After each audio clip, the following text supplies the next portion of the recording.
Good morning, everybody, and welcome to the Real Estate Show with Jamie and Andrew. Been a while. We've been a little busy lately, Yep. but we're back. We wanted to come in and share with you a little bit. But We're not on our normal schedule. not on a normal schedule. Yeah, yeah. Do apologize, but appreciate for everybody who's waiting and watching today. I do want to pause before we start and just say thank you. A special thank you to everybody retired from the Army after 34 years and all the support and everybody. It was just incredibly amazing, and I really appreciate it and appreciate the friendship and the everything, the involvement from everybody. So thank you very much for that. But moving on, what we're going to talk about today. But Jamie's growing his hair out now. That's what we're moving on to. Now That's he can right. grow his hair out, and My wife likes it better that way. Good. But yeah, today we want to talk about compensation models. You know, we've touched on all kinds of different subjects with brokerages, so we want to just touch on the different types of compensation models to give you guys information as we like to do with how we see it and how we know it. We look at it, there's really two different types of brokerages out there where compensation models are concerned. There are brokerages that it's all about price, the best price. There's brokerages about providing the best support services and product. You know, where you fall, where your brokerages fall, really just, you know, it all depends. But so Andrew, tell me a little bit about this product model, providing a great product, great services, and what type of compensation plans come with those type of, you know, brokerages. Yeah. So with the products comes training, comes leads, comes support, support from all those aspects, but also from a manager and a broker to be able to reach somebody. So it's the whole picture. And again, just as we get into this, not to say one's right or one's wrong, right? It's you got to find what fits for you, and I hope you find this educational. But so products again, and leads as part of that as well. I always say, and I've learned throughout my career, time is money in any business that you're in, and that goes to training. That goes to leads, that goes to products and overview. Just to give you an example, as some of y'all know, Zillow is out there and they'll charge you $200, $300. On average in our market, it's around $1,500 per month per agent. So you can pay for those leads, and then it's on you to get the training, get the education, to convert those leads. Number one. Number two, the other part of that is you can receive leads from a company, however way they get those leads, provide those to you and pay a referral fee at closing. And yes, money is going out, but there is a time value of money and also risk. And I would also say when you hear these different types that we're going to go through as well, figure out what your risk tolerance is. What do you feel comfortable in, and where are you in your career? Well, I'll just give you an example. Just it's kind of a little bit that was fresh in my mind. Just to mention, we have an agent who's been here a long time. Was doing a lot of her own personal business. Got a lead and got an opportunity from the office and got spin off 2.5 years later. You know, it was kind of an aha moment. So didn't pay for it. Right. Paid for it 2 years ago, and was getting spin off business to grow a book of business. So you know. Again, from a compensation model of that production, it can range from 50-50. That's kind of gone away. Well, and just to dig a little deeper. So, say I'm an agent, I decide that, you know, it makes sense for me to go to a brokerage that has more of the support, that's helping building the product that we're talking about, as opposed to a low cost brokerage. What are the compensation systems that those kind of brokerages are going to have? Yeah, they're going to have. Again, start you off, either they're going to charge you for training or not charge you for training, and start you off with a compensation of either 50 or 60%, you know, and some will say they'll charge you 70%, but that's is that a more traditional type of plan? More of a traditional, when we know it in business. Right, more traditional, and then you have a cap model, which is kind of a hybrid in between of once you hit a certain threshold of production, then you go to a 90, 95, 100% cap after that. So kind of a hybrid in between. But just to be clear, every broker operates, you know, whether they offer training or it's free, you know, or they offer a period, or they charge you, or they charge you for leads that they're bringing into the company as well. Office space is kind of evolving, as you guys know. But some brokerages charge for that space. Sometimes it's relevant to have, sometimes it's not. That's a different conversation, different show. But that's more of that traditional products and having a place to work. Well, and in those product based kind of brokerages, those brokerages that are all about providing tons of resources and support. Marketing. A lot of those provide all those at no cost. So they provide office space, or can provide office space. They provide color copies. I mean, whatever. There's all kinds of different things that play into that. But don't you end up paying more to the brokerage when you do that? Correct. Because we've used it before, more of a partnership, because the broker is taking on that, and not actually going out there and finding business for themselves, or doing other business and make revenue. So we have a saying, I've heard this, and I think it's hard to serve two masters, right? It's hard. And so in that model, the broker's supposed to keep the boat afloat. The broker's supposed to support and put those systems in place that's going to best support the agents to be productive on how they want to do it, whether that's, whatever their goals are. Yeah. Well, in my 24 years, I've spent a lot of time sitting down talking to the agents or team leaders, because teams, just don't forget that the whole teams can make change, And I've sat down and talked about, let's make sure you chart out all your costs. So if you can't or are not already keeping track of your costs, you should. What did you spend in marketing? What did you spend in leads? What did you spend in office supplies? What did you spend in technology? And track all that, because you should be able to put those together side by side and be able to make informed decisions on what are the best business decisions for you in your business, right? On who you're going to work with. Absolutely. And I hear this all the time, and I know y'all hear as well. You get those phone calls. Hey, we want to sell you something. We want to buy this. There's tons of product out there that people are targeting agents and brokers to sell, and there's a lot of stuff out there that can suck you in. Sounds good, looks good, and I've talked to some of our team on some stuff. So great point. Track your expenses. You own your own business. You're in business for yourself. You should do that just as we do. Yeah, and you really have two choices.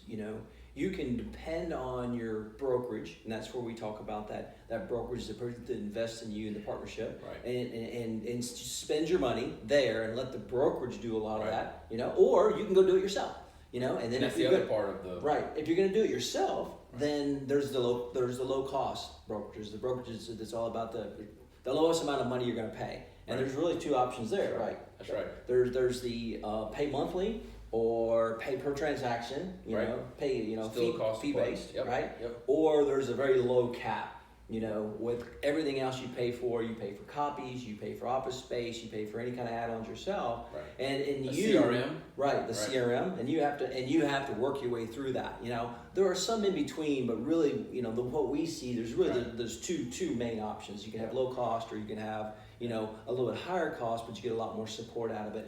And it just depends on who you want to do the work for you. Yeah, and to that point, great point mentioned earlier is whatever spectrum you're on, you need to keep track of your expenses. Yeah. Because, you might be at a 65-70% split over here and not have any expenses but rocking and rolling and netting more money than somebody that's over here doing a couple transactions a year, but they're having to pay for all. So and I've seen the math of it, but do the math. You're in business for yourself, and I think if you know your numbers, you can. I'll tell a little bit of a story. Years ago when I was running a team, my aha moment was we were being recruited pretty hard by multiple brokers. If you were recruited, yeah. It happens, right? It does. If you're good at your job, people will call you and ask you to join them, and that's not a bad thing. You should feel flattered by that. But we were being recruited pretty hard, and everybody had a great pitch. Everybody talked about the amazing things they did. But I sat down because I knew our expenses and I knew our costs. I knew we paid a brokerage, and I put them all side by side. Laid them all side by side, and I was really able to kind of get through the noise and determine that one sounded really, really good. When you did the numbers, we were spending more money there, even though we got more. We were keeping more in our pocket. We weren't paying as much to the brokerage. We were spending so much money outside that it ended up being more than going to a brokerage who provide us more services. But you really got to sit down and quite honestly, if you're sitting down talking to somebody, have them do it with you, because if you can't trust them to sit down and compare side by side, can you really trust them to work with them? Right. No, that's a great point, and you got to know your numbers, and that's what the weeds is where it is, and And we're bad about the weeds in real estate, right? We hate getting in the weeds. Yep. We like to sell real estate. Sell real estate and like to talk about a certain split percentage or whatever. And again, you got to get in the weeds. Yeah. Period. So I and think that's another thing too. It's not about split. I hear that No. all the time. It's about It's about about your bottom line. 1099. It's about bottom line. It's about Yeah. your 1099, and that's one of the things that I've gone to a lot of conferences and a lot of things, and heard a lot of feedback, and even go. And I would just encourage you guys to know your worth, know what value you bring, Know what your costs are. know what your cost is, but know your value, because don't get the training so you don't reduce your commission. Because I've heard people, I sold $10 million. Yeah. That's great. Well, you sold $10 million, but did you reduce your commission to reduce your GCI to what you netted, or maybe your volume was only 5 million as opposed to 10, but that $5 million person didn't reduce their commission to get it. Yeah. So, I mean, their 1099 was a lot bigger, and I've seen it, I've heard it at a lot of conferences. So, just a little snippet. Don't adjust your commission. Know your work on your value proposition, your confidence, And you talk about time value money. Yep. I mean, you can't That's kind of huge. understate that enough. Huge. Well, what we talk about when we train and we coach agents is about there's two things you should be looking to do. You should be looking to grow your business, make more money. Yep. Have a better quality of life. Yep. So how can you grow your business, make more money, and have a better quality of life? And that really a lot of times depends on what kind of support systems you have in place. Right. That's right. That's right. And build a sustainable business. Yeah. And so we also say, you do you. If someone's looking to have that lifestyle or want to run wide open, do it. So yeah, but don't neglect family balance, all those things too, and that's an important part of consideration when you talk about compensation. At the end of the day, maybe you're getting more money per commission per deal, but you're wearing yourself out and burning it at both ends, as you will. So on that note, I just wrapped up a book. If you want to read it, it's called Miracle Morning. Read it. It's the same thing about work-life balance, but how to get your day going, start your day. It's a great book. So I want to say this. I got one other thing. I want to leave everybody with a little nugget. We're all in sales, right? We're all, and I don't care. We are in real estate, but we're always, anybody's in sales. I don't care what business you're in sales. I want you to envision a sponge, right? If you envision a sponge, think about this analogy when you're talking to your customers, prospecting. If you have a sponge, if you take a thing of water and just dump it all out, you can have a lot of waste, right? You can have a lot of waste. One time dump, it's all going to go everywhere. It's not all going to get soaked up in that sponge, right? What if you took that sponge, you took that same glass of water and you drip, drip, drip, drip. You're going to fill up that sponge, right? Right. Not a whole lot of waste. So when you're in sales, don't just think I'm going to have one big event and I'm going to capture 5 buyers. Know who you're targeting, target them, and drip on them. Market them. To talk to however you want to communicate with them, text. Mm-hmm. It doesn't matter. Don't just think you're going to do one wham bam and done and one mail out. Oh, it's going to great. I got this great marketing campaign or department. I'm going to just send this out one time and you're going to waste $600. Drip, communicate, and I just want to leave that with you guys. Don't just think there's a silver bullet to what you're doing, and you got to drip and you got to communicate how you want to do it. Yeah. So. And that, I think it's a great segue because I think one of the shows we probably need to come and talk about lead sources. Yep. We get asked about it every week, different lead sources. So but to kind of close about the compensation systems. I mean, it's got to fit for you. Yep. I know one of the things that we do every year is we sit down with our agents and with our compensation systems and we compare them. And we look at what's best for them, what's fair for them. At the end of the day, it's got to make sense to you. You got to make sure you're getting what you pay for.